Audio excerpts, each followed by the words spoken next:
Today, let's talk about middle school books. I have history books, read aloud books, and independent reading books that I want to discuss today.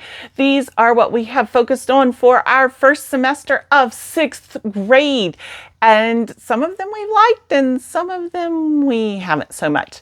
And so today I want to just let you know what we read and what we've thought. So I'm going to do a pretty quick through these because I had thought that we hadn't been reading as much as we were. And so when I pulled the books together, it is a nice stack. First up is Kingdom's Dawn. I did not know what to think about this book. This is definitely middle school and above. It is a book about a farmer's son who was chosen, the chosen one. It does have quite a few biblical parallels to it. This is the first book in a series. We are going to read the next book of the series and see what we think about it, but we are really getting these one by one. I would recommend doing this as a read aloud for your middle schooler so that you can have the conversations, because this book sparked so many conversations. And I really don't think that we would have had those if she would have done this as an independent read.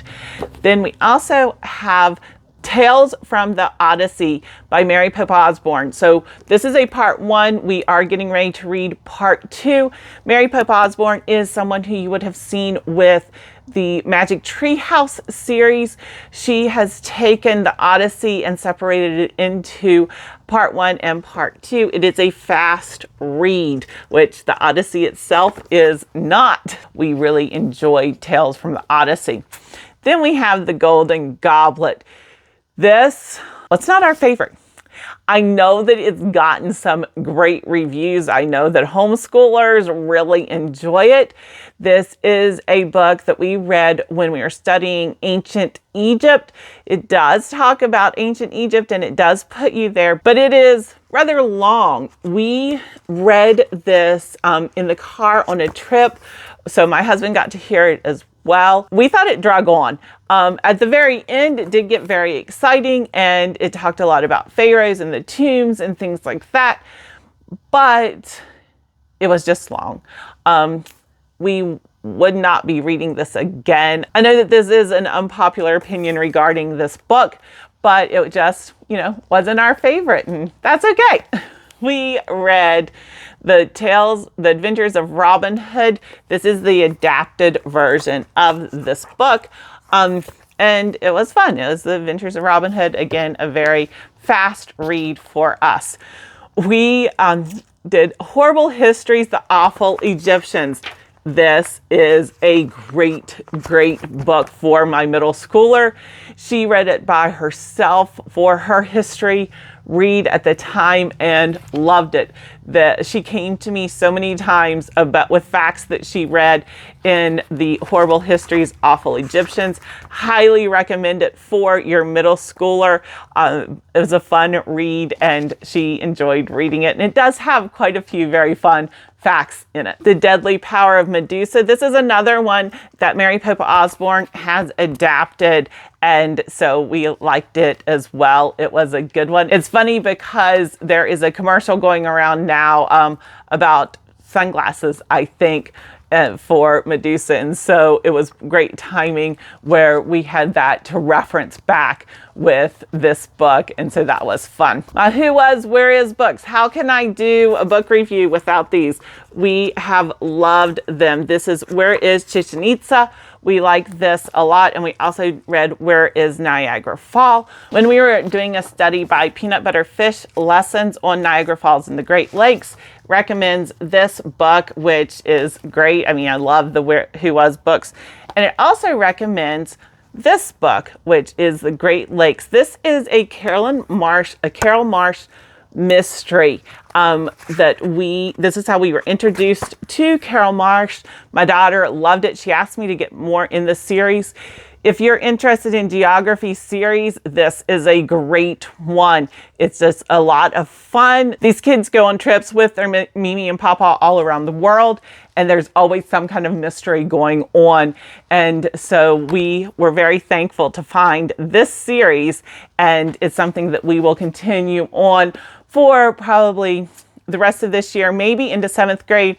I would highly recommend it for, the upper elementary years and then on into middle school. If beyond middle school, I don't think that they would like this too well. I think it'd be too young for beyond middle school, but it's great for us for right now. We also read a Gordon Korman book, the 6th grade nickname game.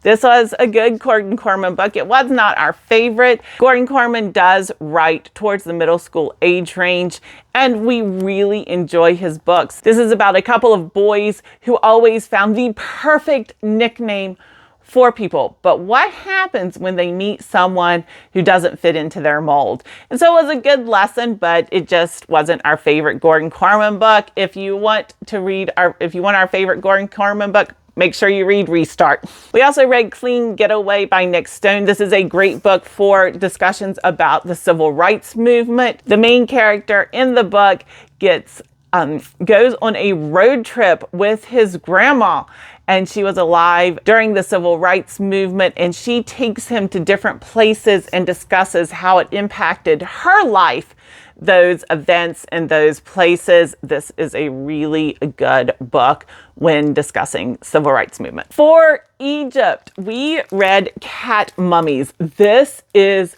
awesome. This is a picture book that discusses how cats were so important in ancient Egyptian culture, so important that they mummified them and they worshiped them. This is a great book to go along with world history and ancient history regarding Egypt. Highly recommend Cat Mummies. If you like these book reviews, then please make sure that you give us a thumbs up, and I'll continue doing them. We love reading in our homeschool, even in middle school, and I'm happy to share with you what we found that we liked and not so much. One of our absolute favorites that we read this year is Nate Saint. This is from your Heroes and Christian Heroes Then and Now, which is also the Heroes in History books. We just love this. My daughter loved this book so much that as soon as we finished it, she asked to read another one from the series. We are now currently reading Betty Green, and she was so excited to find out when Betty Green and Nick Saint overlapped. But this shows so much about the way God moves in people's lives, and also about missionaries, as well as the terrain in South America. So this is great with our geography. This series has been an awesome addition to our homeschool, and we will continue reading books from this series for, well, probably up through 12th grade. We really like these. So Nate Saint was a great choice for us to read. Let me know what have been your favorites and what books were you thinking you would really like and it just didn't work out. I'm interested in both, ones that you loved and ones that you thought you would, but maybe just didn't work the way you thought that they would. Check out down below for links to these books, and I hope that you have a great day. Bye-bye.